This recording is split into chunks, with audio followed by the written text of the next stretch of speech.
Swarni.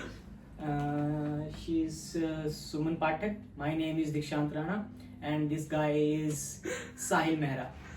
So we don't know the topic which we have to start. So Swarni, suggest a topic.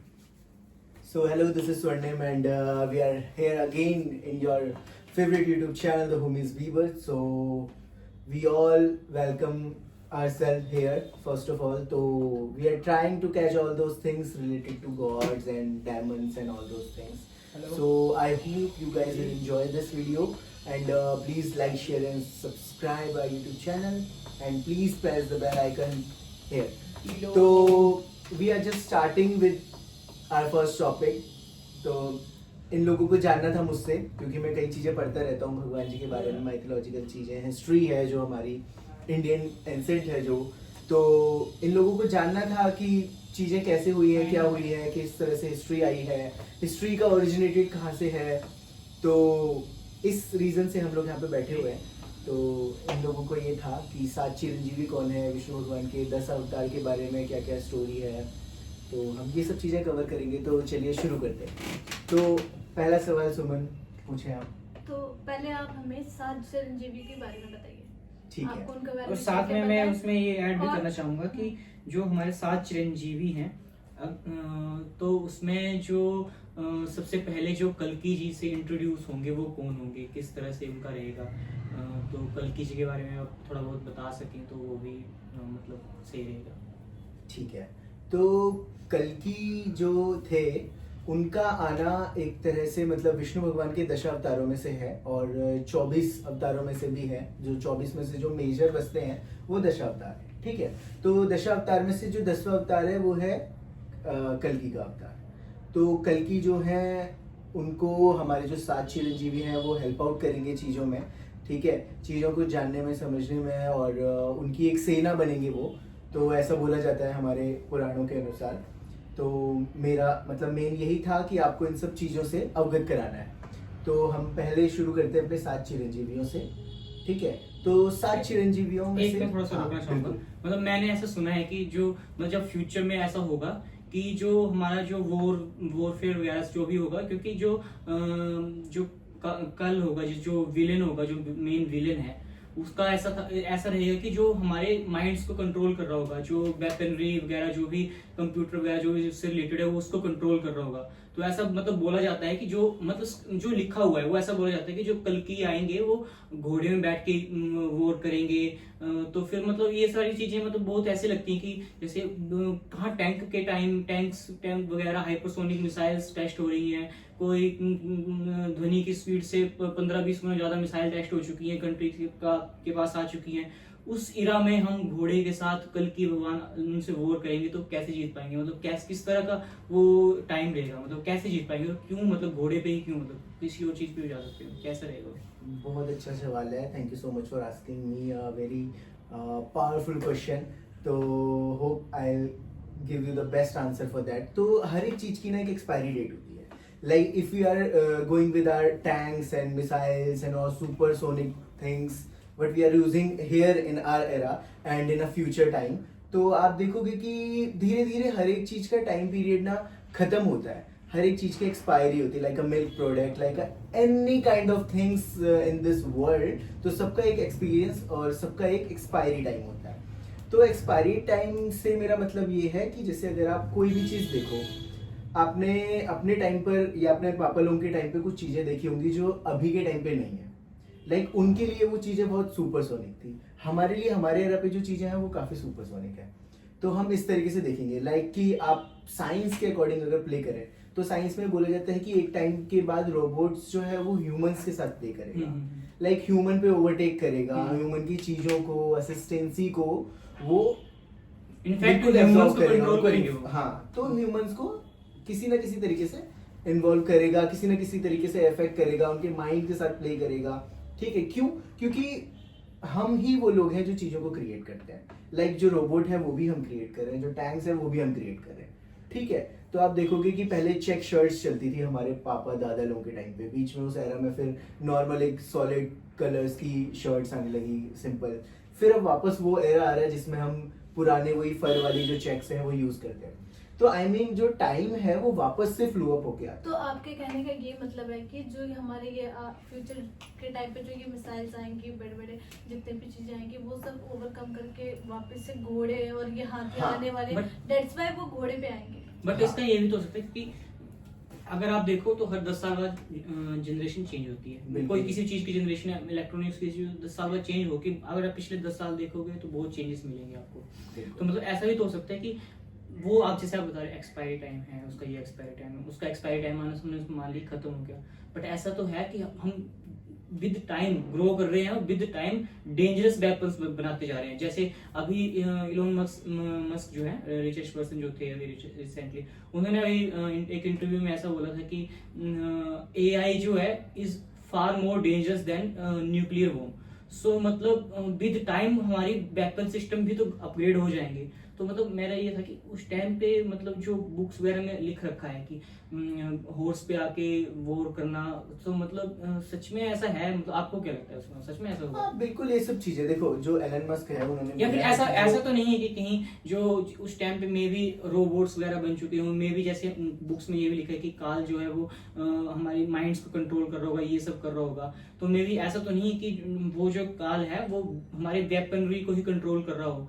तो क्योंकि घोड़े वगैरह को वो कंट्रोल नहीं कर पाएगा तो मे भी गॉड ने वो चुना हो कि वो उस पे बैठ के हम वो करेंगे। मे भी ऐसा कुछ है? नहीं, ऐसा तो कुछ नहीं है कि घोड़े को कंट्रोल नहीं कर रहा है। इफ अगर वो ह्यूमंस को कंट्रोल कर सकता है तो वो एनिमल्स को भी कंट्रोल कर सकता है। तो everything have a powerful thing. देखो सबके इनफैक्ट पास मैं mind चाहूंगा है। कि आप जो ऐसे जो काल स्टार्ट हुआ था, जहां से कलयुग स्टार्ट हुआ था, वहां से स्टार्ट करके अगर आप 7 चिरंजीवियों का एंड करें तो वो बेटर रहेगा। बंदों को काल का पता चल जाएगा, जिसकी हेल्प 7 चिरंजीवी करेंगे, भगवान कल की उनका भी पता चल जाएगा, और 7 चिरंजीवी कौन थे उनका भी पता चल और जाएगा। हाँ, हमारे मतलब काफी पॉडकास्ट देखने वाले काफी लोगों को नहीं पता होगा कि 7 चिरंजीवी कौन है, तो कृपया हाँ, और कलयुग कैसे स्टार्ट हो, किस तरह से परीक्षित वगैरह वो वन बाय सारा वन इनरोल कुछ थे इसमें। चिरंजीवियों के बारे में थोड़ा बहुत एक्सप्लेनेशन के साथ आप आगे स्टार्ट करो।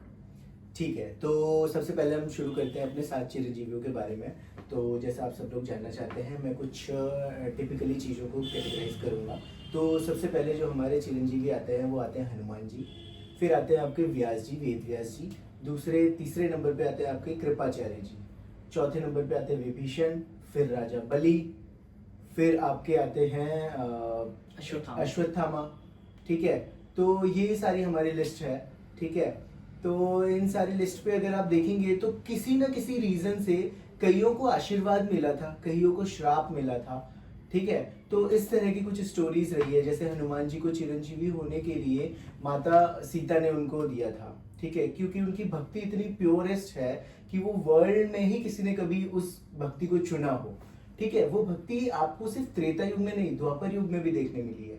और इनफैक्ट अभी आप उस चीजों को फील नहीं कर पाते हैं, तो कलयुग में भी वो भक्ति कहीं ना कहीं एग्जिस्ट करती है, तभी हम लोग उन चीजों पे आगे बढ़ते हैं। दूसरी चीज अगर हम देखना चाहें कि कर्स से रिलेटेड चीजें जो हमारी है, जैसे किसी को श्राप मिला हो, तो वो है अश्वत्थामा जी।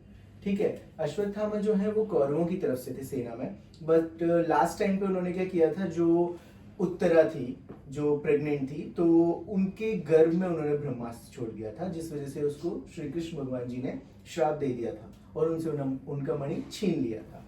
तो उसके बाद उनको थोड़ा पश्चाताप हुआ चीजों का कि बहुत सारी चीजें हुई है उनके साथ जो उन्होंने गलत करी है। इनफैक्ट उन्होंने लोग तो धर्म में, हाँ। ये भी बोलते हैं कि अभी उनको अश्वत्थामा दिखते भी हैं। अश्वत्थामा दिखते हैं, 7 चिरंजीवी जो है वो एग्जिस्ट करते हैं, तो ऑब्वियस है उनकी एग्जिस्टेंसी कहीं ना कहीं फील होगी। इसीलिए इसने देखी होगी। सी, आप अश्वत्थामा या किसी भी चिरंजीवी को अपने आंखों से ऐसा सामने नहीं देख सकते, because we are not capable enough to मतलब कैप्चर दोज थिंग्स, बट आपको उनकी एग्जिस्टेंस मैच होती है, आपको उनकी एग्जिस्टेंस फील आप जरा दर्शकों को ये बताएं कि चिरंजीवी का मतलब क्या है। चिरंजीवी मतलब चिर आयु, चिर आयु मतलब जो आपके काल से परे हो, जिनको मतलब जिनकी आयु का अंत ना किया जा सके, मतलब अमर। जिनको आशीर्वाद दिया हो या कर्स्ट किया हो कि एक तरह से उनकी अमर, आयु- एक अमर तरह है। से अमर नहीं है, बट एक मतलब तरह से अमर है। एक तरह से अमर है उस युग के लिए। हम्म। ठीक है, वो एक जो युगांतर होता है, जो एक मनवंतर होता है हमारा, 4 युगों का मनवंतर, तो उस मनवंतर के लिए वो लोग बाधित रहते हैं कि उनको चारों युगों में प्ले करना है। तो इस तरह से चीजें हैं सतयुग से लेके कलयुग तक की।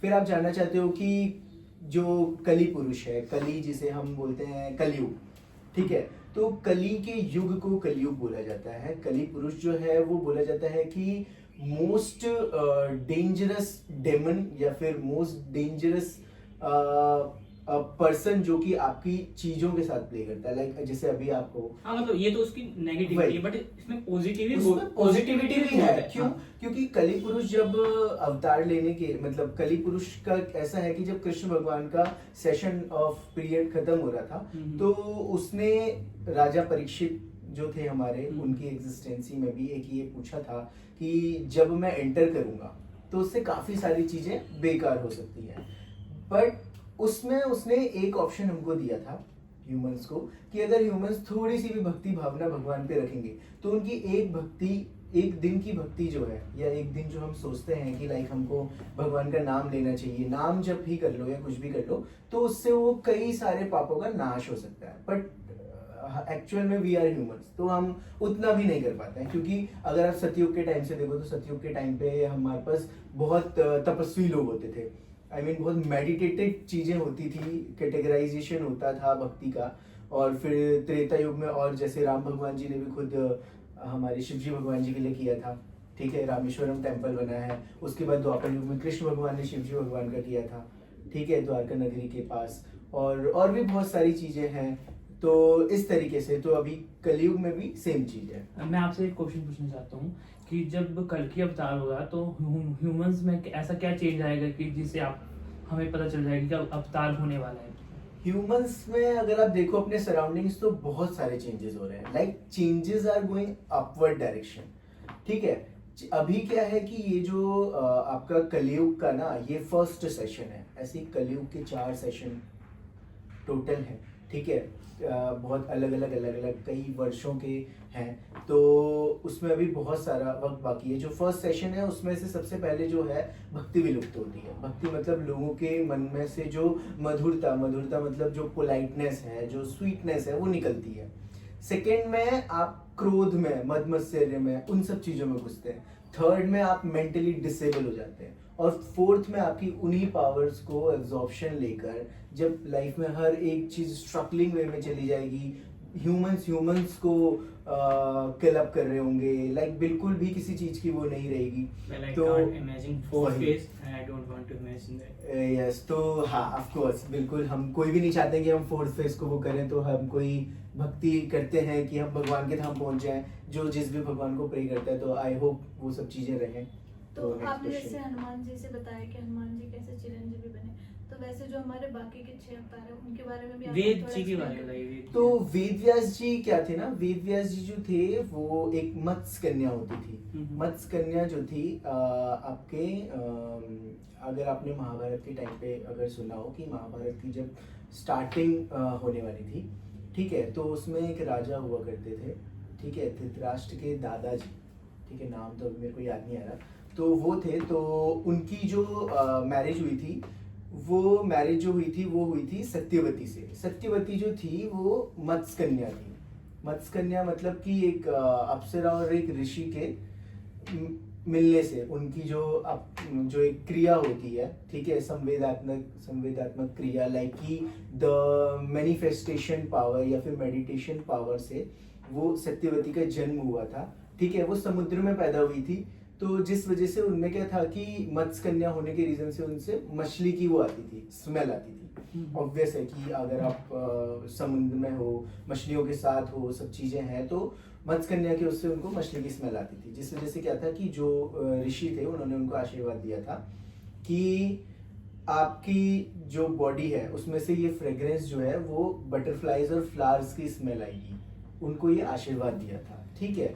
उनके दोनों के मिलन से एक पुत्र का जन्म हुआ, उन पुत्र को बोला जाता है वेद व्यास, ठीक है। अब उनका नाम व्यास था, वेदों के रचयिता, और बहुत सारी अच्छी अच्छी किताबें लिखने के कारण उनको वेदों का प्रख्यात पंडित महर्षि बोला गया, उनका नाम वेद व्यास रखा गया, ठीक है। तो वेद व्यास जी जो थे ना, उनको यहीं से ही चिरंजीवी होने का वरदान मिला था, क्योंकि वो बहुत सारी चीजों को अपवर्ड डायरेक्शन में ले जाना चाहते थे, क्योंकि वो जानते थे कि फ्यूचर में किस तरीके से चीजों को इन्हांसमेंट चाहिए। तो ये जो चिरंजीवी होने का उनको मिला था, तो वो किसने दिया था? चिरंजीवी होने का एक ही वरदान नहीं होता, ठीक है। चिरंजीवी जो होता है वो अलग अलग भगवान जी से मिलता है। लाइक उन्होंने वेद लिखे तो ब्रह्मा जी से उनको मिला, शिव जी से उनको मिला, और उस टाइम पे जब उन्होंने महाभारत की भी रचना करी थी वेद व्यास जी ने, तो तब कृष्ण भगवान से मिला। तो इन सब चीज़ों के उससे उनसे उनको जो भी वरदान मिला वो उनकी चिरायु पे इफेक्ट किया। चिरायु पे मतलब उनको चिरंजीवी होने का वरदान मिला। तो ये व्यास जी की स्टोरी थी। फिर आते हैं आपके राजा बलि। तो राजा बलि का ये सीन है कि एक टाइम पे उन्होंने यज्ञ किया था। तो जब यज्ञ किया था तो यज्ञ करने के टाइम पे उन्होंने एक वो रखा था कि जब मेरा यज्ञ संपन्न होगा तो जो भी ब्राह्मण मेरे दर पे सबसे पहले आएगा वो जो भी मुझसे मांगेगा मैं उसे दूंगा। ठीक है। तो ऐसे बहुत सारे ब्राह्मण ऋषि आए थे, उनसे उन्होंने जो भी चीज़ मांगा, किसी ने वस्त्र मांगे, किसी ने आभूषण मांगे, किसी ने भोग की चीज़ें मांगी, किसी ने अलग अलग चीज़ें मांगी थी। ठीक है। किसी ने थोड़ी सी जमीन मांगी, किसी ने कुछ मांगा। तो वो राजा बलि जो थे उस टाइम पे बहुत कैपेबल राजा थे। सोचो असुरों के राजा होते हुए वो उस टाइम पे बहुत कैपेबल थे। तो आई मीन कोई ही उस टाइम पे इतना संपन्न रहा हो। वो चाहते थे कि वो इंद्र के उपाधि में बैठे। ठीक है। उनको वरदान भी मिला, पर वो वरदान कैसे मिला कि अब विष्णु भगवान ने देखा कि जब सारी चीजें बहुत स्मूथली चल रही है और ये अगर ऊपर बैठ जाते हैं इंद्र की सीट पे तो कहीं ना कहीं शासन बिगड़ सकता है, और अभी उनका टाइम पीरियड नहीं था। तो उसमें एक लीला रची गई। तो लीला रचने के लिए विष्णु भगवान ने अपना वामन अवतार लिया। तो वामन अवतार जब लिया और वो जब पहुंचे राजा बलि के उसमें, तो कहीं ना कहीं शुक्राचार्य पहचान गए थे कि ये कुछ ना कुछ लीला है, बट वो समझ नहीं पा रहे थे कि कौन है। ठीक है। क्योंकि भगवान जब लीला करते हैं तो कहीं ना कहीं चीजें ब्लैंक आउट हो जाती है, कहीं ना कहीं चीजों को आप नहीं वो कर सकते, आप दिव्य नेत्र से भी नहीं देख सकते। तो ऐसा ही कुछ हुआ था शुक्राचार्य के साथ भी। उनको महसूस हो रहा था बट वो फील नहीं कर पाए।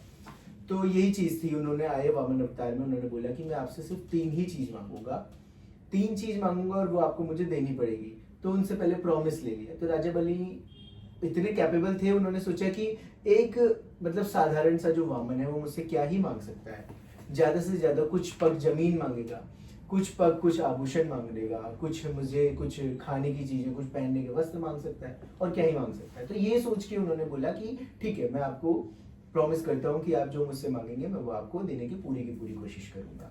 अब वो यज्ञ पूरा हो रहा है, आपने सारी आहुतियां दे दी है, हर एक चीज हो गई है। अब एक जो यजमान है और वो अपनी बातों से पीछे नहीं मुकर सकता। तो इस रीजन को ध्यान में रखते हुए विष्णु भगवान ने उनसे 3 चीजें मांगी।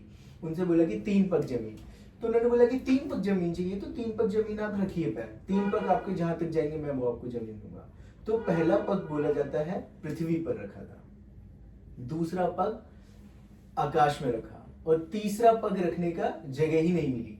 तो उन्होंने पूछा कि तीसरा पग कहाँ रखूं। तो उन्होंने बोला कि तीसरा पग रखने से पहले आप मुझे बताइए कि आप कौन है, क्योंकि कोई साधारण मनुष्य इस पूरे ब्रह्मांड को नहीं लांघ सकता जो आप लांघ चुके हैं।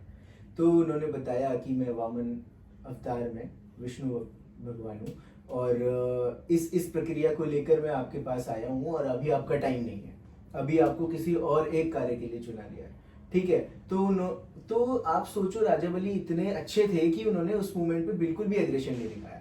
उन्होंने जो वचन दिया था उसे पूरा किया। उन्होंने बोला कि प्रभु आप तीसरा जो पैर है, जो आप तृतीय पैर रखेंगे, स्टेप जो आप रखोगे वो मेरे मस्तक पे रख दो। तो उन्होंने जैसे ही उनके मस्तक पे पैर रखा, वो 3rd पाताल यानी कि तीसरा या चौथा पाताल जो है वहां पर जाके उन्होंने वास किया। तो बोला जाता है कि आज भी जो तीसरा पाताल है वो महाराजा बलि के नाम पे है, और बलि को उस दिन विष्णु भगवान की तरफ से और in the presence of Shukracharya ये आशीर्वाद दिया गया कि जिस कार्य के लिए आपने यज्ञ किया था उसका फल आपको मिलेगा, वो निष्फल नहीं जाएगा। कलयुग के अंत में आप एक मनवंतर के लिए इंद्र की उपाधि को प्राप्त करेंगे। तो राजा बलि ने उस चीज को एक्सेप्ट किया खुशी खुशी और पाताल में वास किया। तो वो आज भी उन चीजों को पाताल में कंट्रोल करते हैं। तो ऐसा बोला जाता है कि इन फ्यूचर वो इंद्र की उपाधि में बैठेंगे। तो ये थी राजा बलि की स्टोरी। फिर आते हैं कृपाचार्य जी। कृपाचार्य जी जो थे वो द्रोणाचार्य जी के भाई थे, मतलब द्रोणाचार्य जी के भाई थे, और जो आपके अश्वत्थामा थे उनके नेफ्यू, मतलब वो उनके नेफ्यू थे। ठीक है। तो कृपाचार्य जी जो थे ना, राजा महाराजाओं के जो बेटे राजकुमार थे उनको शिक्षा दिया करते थे। तो उनको भी महाभारत के ही टाइम पे कृपाचार्य जी को भी एक आशीर्वाद मिला था और उनको एक तरीके का वो श्राप भी मिला था कि वो उस टाइम पे 7 चिरंजीवियों में काउंट होंगे और वो एंड जो टाइम है वहां तक रहेंगे। बट उनको एक फ्रूटफुल चीज भी बताई गई थी कि आपका जो योगदान महाभारत में है जिस रीजन से, वो आपका कैरी अप होगा फ्यूचर में। किसके साथ? कल्कि भगवान के साथ। ये तो कल्कि आशीर्वाद भगवान, और या फिर श्राप जो आप बोल रहे हैं वो वो- किसके द्वारा मिला उनको? वो जो मिला था वो मिला था आप इनके शिवजी भगवान और विष्णु भगवान से। किस कारण? ठीक है। कोई कारण तो होगा। कारण देखो, फ्रूटफुल कारण ये था कि वो जो राजा महाराजाओं के बेटे थे ना, उनको शिक्षा दिया करते थे, उनको गुरु गुरु ज्ञान दिया करते थे। और कर्स्ट इसलिए था क्योंकि वो चीजों का गलत इस्तेमाल इन द सेंस कि इस्तेमाल गलत नहीं था, बट उनका जो पग था वो कौरवों की तरफ थोड़ा जाता था। तो उस टाइम पे बहुत सारी चीजें हुई हैं और कृपाचार्य भी उस प्रेजेंस में थे, और तो ये सब चीजें हुई थी। तो इसलिए उनको 7 चिरंजीवियों में काउंट करते हैं एज अ कर्स्ट और एज अ वरदान। दोनों तरह से आप उनको काउंट कर सकते हैं। उनके लिए वो कर्स था क्योंकि एक मनुष्य के लिए पूरे एक सेशन में जिंदा रहना बहुत टफेस्ट वो है। और कलयुग में जिस तरीके से हम लोग इन्वेंशन करते हैं नई नई चीज़ें, वो कहीं ना कहीं चीज़ें उनको भी बहुत वो करती हैं, क्योंकि उनके लिए भी वो उतनी ही ज़्यादा पेनफुल है जितना हमारे लिए होता है। तो वो सारी चीज़ें हैं। हनुमान जी को जो मिला था वो मिला था उनको, जो उन्होंने सेब के लिए सोच लिया था कि जो सन है वो एक फ्रूट है, मैं उनको खाऊंगा। तो उनको एक तरीके से आशीर्वाद मिला था पहले ब्रह्मा जी की तरफ से भी, विष्णु जी भी, और महादेव भी थे, और जितने देवी देवता थे सारे। और सबसे अच्छा जो उनको वरदान मिला था वो जो पवन देव है, पवन देव यानी कि जो हमारे वायु के देवता है, ठीक है, उनकी तरफ से। और उनको उनका पवन देव, पवन पुत्र भी बोला जाता है हनुमान जी को, इसी रीजन से। तो ये था। और उनको उसी सेम टाइम पे को एक श्राप भी मिला था कि वो अपनी शक्तियों को भूल जाएंगे। जब उनको फ्यूचर में कोई याद कराएगा तो उनकी शक्तियां वापस आएंगी। तो आप रामायण में ये सब चीजें पढ़ सकते हैं। तो अभी हम उस टॉपिक में नहीं जाएंगे क्योंकि वो हमारा सेशन बहुत लंबा हो जाएगा। फिर आपको हम बताना चाहेंगे अश्वत्थामा जी का हमने बता दिया था। तो इस तरीके से हमारे 7 चिरंजीवी हैं। विभीषण जी का आप सबको पता होगा। विभीषण जी जो थे उन्होंने छल किया था रावण के साथ, ठीक है। तो रावण के साथ छल किया था, तो जो मंदोदरी थी उनका जो एक्सट्रीम लेवल पहुंच गया था, उनका जो था गुस्सा जो था। क्यों? क्योंकि वो रावण के लिए उतनी ही ज्यादा पतिव्रता थी जैसे हर पत्नी अपने पति के लिए होती है। क्योंकि वो महारानी होने के साथ साथ वो अपनी देश की प्रजा और उन सब के लिए भी सोचती थी, ठीक है। क्यों? क्योंकि उनका बेटा मारा गया, उनके जो देवर हैं वो मारे गए हैं, उनका जो हस्बैंड है वो मारा गया है, पर उनका जो अभी थर्ड जो देवर है वो कहीं ना कहीं उनकी सीना को छोड़ के दूसरी तरफ गए हैं। तो कभी भी आप देखेंगे कि एक उनके नाम के साथ भी एक श्राप था कि कभी फ्यूचर में भी आपका नाम कोई मनुष्य के नाम पे नहीं रखेगा। तो आप देखोगे कि विभीषण किसी का नाम रखा नहीं जाता, विभीषण है, केकई भी आज तक किसी का नाम सुना नहीं होगा। तो ये सारे कुछ कर्स इन लोगों को मिले थे, तो जिस वजह से इनको श्राप मिला था। और एक वरदान भी दिया था राम भगवान ने कि जब वो वापस लौटेंगे तो उनको लंका नगरी वापस दिया जाएगा। तो ऐसे विभीषण ने वहाँ पे राज किया। तो आज भी बोला जाता है कि विभीषण जी वहाँ पे राज करते हैं in the existence of Ravan, ठीक है। तो ये सारी चीजें हैं। एक हमारे परशुराम जी भी हैं, तो उनके बारे में भी आप कुछ बताएं। परशुराम जी बहुत ही पावरफुल एक पर्सन थे, ठीक है, जिन्होंने कसम खाई थी कि मैं इतने क्षत्रियों का वो करूंगा।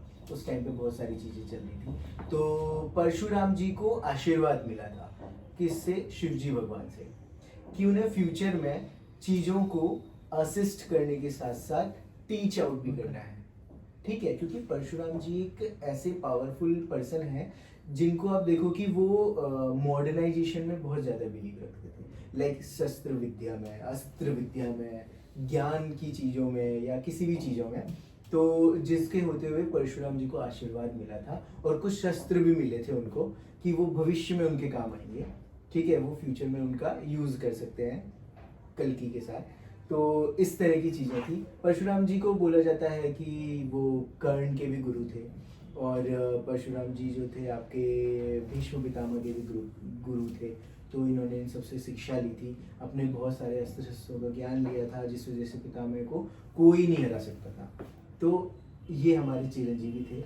कहा जाता है कि एक 8वें चिरंजीवी भी हैं, तो ऐसा कुछ है या सिर्फ 7 चिरंजीवी ही एग्जिस्ट करते हैं? बोला जाता है, मतलब हर जगह यही वर्णन है कि 7 चिरंजीवी हैं, बट अभी कुछ टाइम से ये सब चीज़ें भी सुनने में आ रही है कि एक चिरंजीवी और हैं जिनको आशीर्वाद मिला है कि वो गए हुए जितने भी 7 चिरंजीवी हैं उन सबको जगाएंगे इन द सेंस कि उनका जो एक मीटिंग होगा वो उनके थ्रू होगा. They are the originator of their 7 चिरंजीवीज मीटिंग.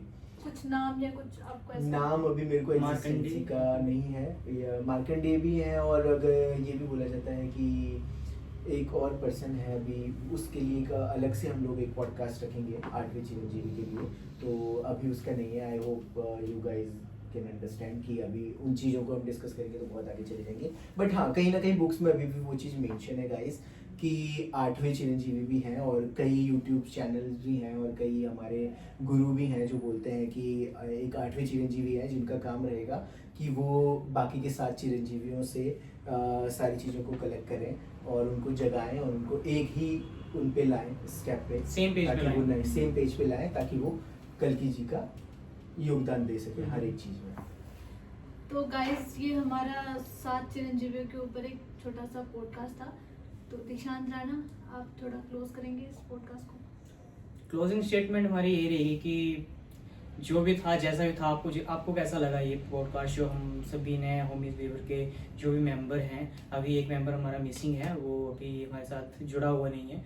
तो जो भी आपको जैसा भी आपको लगा, हमें इसका रिव्यू जरूर बताएं कमेंट सेक्शन में, और लाइक शेयर जरूर करेगा इस. और गाइस, अगर आपको कोई टॉपिक है जिसके ऊपर आप जानना चाहते हैं तो आप वो कमेंट करके हमें ज़रूर बताइएगा. हम अगला पॉडकास्ट उस पर लाने की कोशिश करेंगे. बिल्कुल. एंड एक और बात मैं आपको कहना चाहूँगा कि जो भी नॉलेज हमने आपके साथ शेयर करी है, आप इसको बेस रहकर ही चीज़ों को एनालाइज मत करें. आप बुक्स भी पढ़ें, आप अलग अलग गुरुओं से उनका ज्ञान लें, क्योंकि हम लोग भी कहीं ना कहीं बुक्स पढ़ते हैं. जो हमारे पास जैसे बहुत सारी बुक्स भी हैं, भगवत गीता है, शिव पुराण है, भगवती पुराण है, और हमारी और भी कई संहिताएं हैं, ब्रह्म संहिताएं हैं. तो हम भी वहीं से कहीं ना कहीं चीज़ों को क्लब करते हैं, कहीं ना कहीं चीज़ों को वो करते हैं. And we are not throwing the arrows in our air. तो मतलब ऐसा नहीं है कि हम हवा में कुछ बोल रहे हैं, बट हाँ, कहीं ना कहीं हमारी नॉलेज में या कहीं ना कहीं हमारी बातों में, क्वेश्चन आयर में कुछ ऐसा हो सकता है जो हमसे छूट गया हो, या फिर कुछ ऐसा हो सकता है जो हमें गलती हुई हो, जो त्रुटि हो. हाँ. तो आप अपनी तरफ से तो- उसको इग्नोर करना और हमें बताना बिल्कुल. भी कि क्या गलती थी, हम उसको सुधार करेंगे. हमारा बिल्कुल, मकसद next ये video. पॉडकास्ट करने का यही है कि जो आजकल ये यूथ जो नशे में है, जो अदर चीजों में अपना ज्यादा माइंड इनफैक्ट जो अपना जो पहले का जो इतिहास है, जो बहुत पुराना इतिहास है, उसको भूल चुके हैं. उसको तो remind उसको एक तरह से उनको रिमाइंड भी हो जाएगा. वो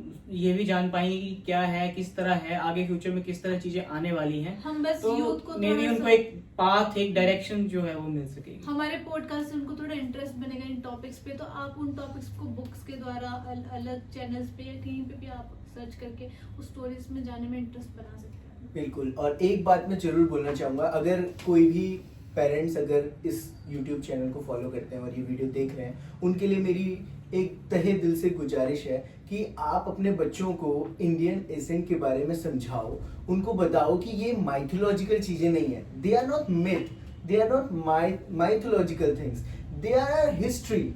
मतलब वो एक हिस्ट्री कभी रह चुकी है, उसको ऐसा माइथोलॉजिकली चीजें ना समझा जाए.